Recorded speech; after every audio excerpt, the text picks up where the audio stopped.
नमस्कार दोस्तों, आप सुन रहे हैं मनु भंडारी द्वारा लिखित उपन्यास महाभोज। तो आइए आगे बढ़े।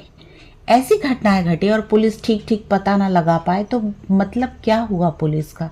इससे तो बेहतर है कि आप और हम इस्तीफा देकर बैठ जाएं। नहीं नहीं, अपना दोस्त दूसरों पर मरने से काम नहीं चलेगा। जनता बयान नहीं देती तो क्यों, कौन जिम्मेदार है इसके लिए। नहीं नहीं, मैं बहाने नहीं, काम चाहता हूँ। पिछली बार की बात बर्दाश्त कर गया, पर इस बार यदि मुजरिम नहीं पकड़ा गया तो मैं सजा आपको दूंगा, अपनों को दूंगा, समझे।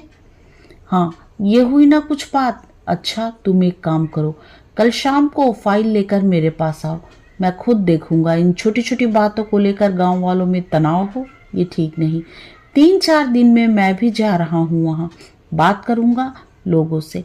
जाने से पहले पूरी जानकारी होनी चाहिए वाकये की। दास साहब ने फोन रख दिया और दोनों हथेलियों में अपना सिर थाम लिया।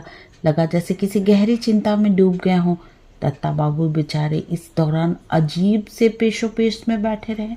समझ ही नहीं पा रहे थे कि उनका यहाँ बैठे रहना सही भी है या नहीं, और नहीं है तो जाए भी कैसे। पर कुछ ही क्षणों में दास साहब ने अपना चेहरा उठाया। क्षण भर पहले से तनाव, परेशानी और सख्ती का कोई नामो निशान भी नहीं था। वही संयत, सहज भाव, शांत गंभीर मुद्रा। डीआईजी सिन्हा का फोन था। बड़ी लापरवाही से दास साहब ने कहा। दत्ता बाबू के चेहरे पर असमंजस का जो भाव पुता हुआ था, उसमें क्या कौतूहल और आमिला। जी कोई खास बातचीत से अनुमान तो लगा लिया था दत्ता बाबू ने, फिर भी पूछा। पर पूछते ही एक विचित्र से संकोच में भी पड़ गए। पता नहीं यहाँ बैठकर यह पूछना उनके अधिकार की सीमा में है भी या नहीं। साहब की नजरें जाकर सोने में ढंग गई और दत्ता बाबू असमंजस में बैठे रहे। थोड़ी देर में दास साहब अपने में लौटे और दत्ता बाबू के प्रश्न का सूत्र पकड़कर ही बोले। खास क्या, वही सिरोहा वाली वारदात मालूम होगा आपको तो। जी हाँ जी हाँ, वो विशेषर नाम के किसी नौजवान की हत्या का मामला।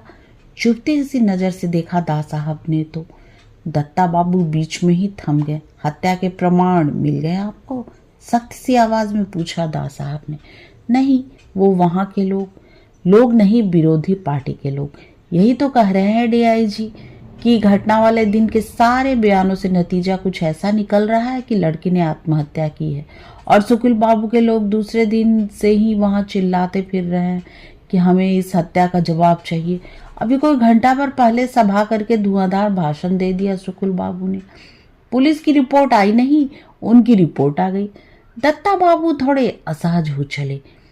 फिर तो खैर मनाते रहे कि मशाल का अंक कभी नहीं निकला, कल निकलने वाला है और उसमें भी हत्या का ही लिखा हुआ है, बल्कि हेडलाइन ही है वो। ठीक है भाई, तुमको चुनाव जीतना है, पर लोगों की शांति और आपसी सद्भावना पर तो मत जीतो। होगा क्या, गांव में पहले ही तनाव है और बढ़ जाएगा। आपस में ही मारकाट मचेगी और इन सब का परिणाम पिसेगा बेचारी गरीबों का तबका। संपन्न लोग तो जैसे तैसे बच ही जाते हैं पैसे के जोर से, ताकत के जोर से मरता तो गरीब ही है ना। नहीं नहीं, दास साहब की आत्मा जैसे चित्कार कर उठी। ये तो गरीबों की कब्र पर अपना महल खड़ा करने की बात हो गई। दास साहब की आवाज दुख और क्षोभ में भीग उठी। चेहरे पर भी विषाद की हल्की सी छाया पुत गई। दत्ता बाबू ने ही प्रत्युत्तर में दास साहब के चेहरे से थोड़ा सा विषाद लेकर अपने चेहरे पर पोत लिया और अपनी चिंता प्रकट कर दी। दुहाई गरीबों की सब देते हैं, पर उनके हित की बात कोई नहीं सोचता। जनता को बांट कर रखो, कभी जात की दीवारें खींचकर तो कभी वर्ग की दीवारें खींचकर। जनता का बटा बिखरापन ही तो स्वार्थी राजनेताओं की शक्ति का स्रोत है। कुछ गलत कह रहा हूं मैं? दत्ता बाबू ने बड़ी मुश्किल से थूक निकला। बेचारे समझ नहीं पाए कि किन शब्दों में दास साहब की ऊंच नीच बातों का समर्थन करें। पर दास साहब को उनके समर्थन की अपेक्षा भी नहीं थी। गहरी निष्ठा से उपजी हुई बातें बाहरी समर्थन की मोहताज नहीं होती। कभी कभी पराकाष्ठा में दास साहब कुछ कुछ दार्शनिक हो जाते हैं। लेकिन मैं क्यों किसी के विवेक अविवेक पर टिप्पणी करूं?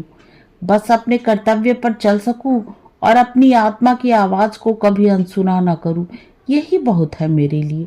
गीता से एक यही तो सीख ली है मैंने। और आंख मूंद कर मन ही मन जैसे गीता को नमस्कार किया दा साहब ने। दोबारा जब आंख खुली तो न चेहरे पर परेशानी थी, न विषाद, न आरोप। लगा जैसे गीता ने क्षण भर में ही सब कुछ पहुंचकर उनकी अपनी गरिमा लौटा दी उन्हें। वही सौम्य, शांत, संयत चेहरा। सारे प्रसंग को स्थगित करके उन्होंने नए सिरे से दत्ता बाबू के साथ जोड़ा अपने को। खैर छोड़िए, आपसे तो पूछ रहा था कि अब तो किसी तरह की कोई पाबंदी, कोई अंकुश तो नहीं महसूस होता आप लोगों को? होता हो तो साफ कहिए, साफ कोई का आदर करता हूं मैं। दत्ता बाबू कुछ कहते उसके पहले ही दा साहब फिर चालू हो गए। पिछली सरकार ने कुछ खबरों को विज्ञापन न देने का आदेश दे रखा था सहकारी महकमों में। सही बात कहने का साहस दिखलाया था इन अखबारों ने। उसी की सजा थी यह शायद। पर भाई मेरे, साहस को तो पुरस्कृत होना चाहिए। मैंने वे सारी पाबंदियां हटा दी हैं। अखबारों पर किसी तरह की भी पाबंदी हो, प्रजातंत्र की हत्या है यह। दा साहब एक क्षण रुके, अपनी बात की प्रतिक्रिया देखने के लिए दत्ता बाबू की ओर देखा। दत्ता बाबू चेहरे पर अनंत श्रद्धा संभ्रम लपेटे बैठे थे। उसी भाव से लिपटा एक वाक्य निकला, जी इस बात को कौन नहीं जानता। हम लोग तो बहुत बहुत शुक्रगुजार हैं आपके। नहीं नहीं, शुक्रिया की कोई बात नहीं, ये तो कर्तव्य था मेरा, इसे तो करना ही था। फिर जरा चेतावनी के स्वर में बोले, आपके अखबारों को पूरे हक मिल गए, अब आप लोगों को पूरा कर्तव्य भी निभाना चाहिए, अपना देश के प्रति, समाज के प्रति, और खास करके उन देश की गरीब जनता के प्रति। बहुत भारी जिम्मेदारी होती है अखबार नवीसों के कंधे पर, और मैं चाहता हूं कि उनके प्रति पूरी तरह सचेत हो आप। और आप कहने के साथ ही दा साहब ने गर्दन को हल्का सा आगे करके ऐसी नजरों से देखा कि दत्ता बाबू को लगा जैसे नजरों से ही जिम्मेदारी की पोटली सरकी और दत्ता बाबू के कंधे पर लद गई। जी सही फरमाया है आपने। फिर जिम्मेदारी के बोझ के नीचे दबे दबे ही पूछा, जी मेरे लायक कोई हुक्म? क्या कुछ इस तरह पूछा दा साहब ने जैसे कोई बहुत ही अपरिचित और अनसुना सा शब्द सुन लिया हो। हल्की सी सख्ती के साथ बोले, दूसरों के हुक्म पर चलकर अपना वजूद रख सकेंगे आप? मैंने हुक्म देने के लिए नहीं, केवल आपका कर्तव्य बताने के लिए बुलाया था आपको यहाँ। फिर आवाज को थोड़ा मुलायम बनाकर कहा, चाहता हूँ कम से कम इस भाषा को भूल जाएं आप लोग। दत्ता बाबू खिसिया कर रह गए। मन में कहा, यह आदमी तो हाथ ही नहीं रखने देता कहीं, अब कहे तो क्या। सरकारी विज्ञापन मिलने लगे, कागज का कोटा मिल रहा है जी, उसी में थोड़ी दिक्कत पड़ रही है। बात यह तो बताइए ना अपनी दिक्कत दूर करने के लिए ही तो मैं यहाँ बैठा हूँ। एकदम कृतज्ञ हो गए दत्ता बाबू। मुख्यमंत्री खुद बुलाकर उनसे दिक्कतों की बात पूछ रहे हैं। जी अगर आप कोटा बढ़वा दे तो हो जाएगा। उसके लिए जो खाना पूरी करनी है कर दीजिए, और कुछ परेशानी हो तो बताइए। और दा साहब ने बगल में रखी फाइल उठाकर सामने कर ली। दत्ता बाबू ने संकेत समझ लिया और बड़े अदब से उठते हुए पूछा, तो अब आज्ञा दें? फाइल के पन्ने पलटते हुए दा साहब ने कहा, जा सकते हैं अब आप, पर ध्यान रखिए काम बहुत जिम्मेदारी से हो अब। फिर नजरों को दत्ता बाबू के चेहरे पर टिकाकर और आवाज में हल्की सी सख्ती लाकर बोले, आपके साप्ताहिक के कुछ अंक देखे हैं मैंने। बात की असलियत पर उतना ध्यान नहीं रहता आपका। जासूसी, किस्से, कहानियों की तरफ बहुत चटपटा और सनसनीखेज बनाकर छापते हैं आप बातों को। आगे से ऐसा ना हो। खड़े होने के साथ ही पड़ी इस दुलत्ती ने लड़खड़ा दिया दत्ता बाबू को। हकलाकर बोले, जी वो बात जो हुआ उसकी सफाई नहीं मांग रहा, आगे सावधानी बरतिए। और दा साहब ने अपना सिर फाइल में गड़ा दिया। दत्ता बाबू दा साहब के यहाँ से निकले तो भय और प्रसन्नता के बोझ से दबे जा रहे थे। उन्होंने सीधे प्रेस का रास्ता लिया। अंक करीब करीब छप ही गया होगा। हत्या की बात तो उन्होंने भी लिखी है, और काफी सनसनीखेज बनाकर ही लिखी है। दा साहब की अंतिम बात और उनका इस तरह का तेवर याद आते ही भीतर तक थरथर आ गए। अभी जाकर रुकवाते हैं, जैसे भी होगा रात भर में दोबारा छपवा लेंगे। सरोहा के सुकुल बाबू के भाषण की रिपोर्ट तो अभी तक आई नहीं होगी। ये भी मालूम नहीं कि भवानी ने भेजा किसे है वहां। वैसे तो अगले ही अंक में देते उसे, पर यदि रात में आती है तो इसी अंक में दे देंगे। ऐसा निकालना है इस अंक को कि दास साहब भी मान जाएं। एक बार नजरों में चढ़ जाए मसाल तो पौ 12। पहुंच कर देखा भवानी आखिरी फर्मे का मैटर ओके करके मशीन पर चढ़वा चुका था और घर जाने की तैयारी में था। वैसे ऐसा कभी हो नहीं पाता। जिस दिन अंक निकलने वाला होता है उसके पहले वाली रात प्रेस में ही गुजारनी पड़ती है भवानी को। उसे बाहर जाने को तैयार देख दत्ता बाबू ने पूछा, ये अभी से कहाँ चले?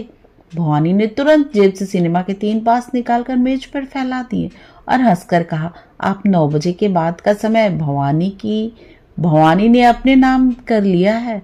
वैसे आखिरी फर्मा मशीन पर चढ़वा दिया है, सवेरे अंक तैयार। ऐसी की तैसी तुम्हारी और तुम्हारी भवानी की आज जाना नहीं हो सकता। मालूम भी है मैं कहाँ से आ रहा हूँ।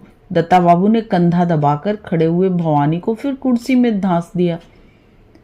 तुम कहीं से भी आ रहे हो, मेरा जाना नहीं रुक सकता। नहीं गया तो आज कत्लेआम हो जाएगा। दत्ता बाबू की गिरफ्त से छूटने की कोशिश करते हुए भवानी ने कहा, कत्लेआम तो तुम्हारा होना ही है। यह अंक फिर से छपेगा क्या? बात का कुछ सिर पैर नहीं समझ आया भवानी को। और तब दत्ता बाबू ने अपनी मशीन रुकवाई और बाद में बैठकर भवानी को अपने और दास साहब के बीच हुए वार्तालाप का ब्यौरा बताया। दास साहब ने खुद बुलाकर कहा, ये सब तुमसे। दास साहब की कृपा हो जाए तो देर नहीं लगेगी मशाल की रोशनी को देश के कोने कोने में फैलने में। जाने को उत्सुक भवानी पसर कर बैठ गया और जूते खोलकर पैर भी ऊपर चढ़ा लिए। सच यार, मैं तो सोच रहा था कि मशाल के बंद होने की आपातकाल के मत्थे मड़कर मैं भी कोई लंबा हाथ मार लूंगा, पर बूढ़ा हुआ तेज चीज, उसे मालूम था असली कारण मुझ पर ही उलट गया आया। 1 मिनट को तो सचमुच ही हवा खिसक गई मेरी, लेने के देने पड़ने लगे। पर बात को ज्यादा तूल नहीं दिया। तुम तो सबसे पहले जाकर कागज का अपना कोटा डबल करवा लो। खैर यह सब बाद में होगा, सबसे पहले नए अंक की तैयारी करो। सरोहा किसे भेजा था? कोई रिपोर्ट आई शुक्ल बाबू के भाषण की? अभी कहाँ से आएगी? इसी अंक में तो जाना भी नहीं था उसे। नरोत्तम लौट भी आया होगा और सवेरे ही संपर्क होगा उससे। तो नहीं, ये रिपोर्ट भी इसी अंक में जाएगी। नहीं हुआ तो अंक शाम तक निकालेंगे, पर अंक ऐसा निकाले कि बस धाक जम जाए। हाँ, कम से कम दास साहब पर तो धाक जम ही जाए। अंक निकाल कर देखा कि पहले और अंतिम पेज बदल देने से बात बन जाएगी। भवानी के घर आदमी भेजकर खबर करवा दी गई। 2 कंपोजिटरों को वापस बुलाया गया। दत्ता बाबू कागज कलम लेकर बैठ गए।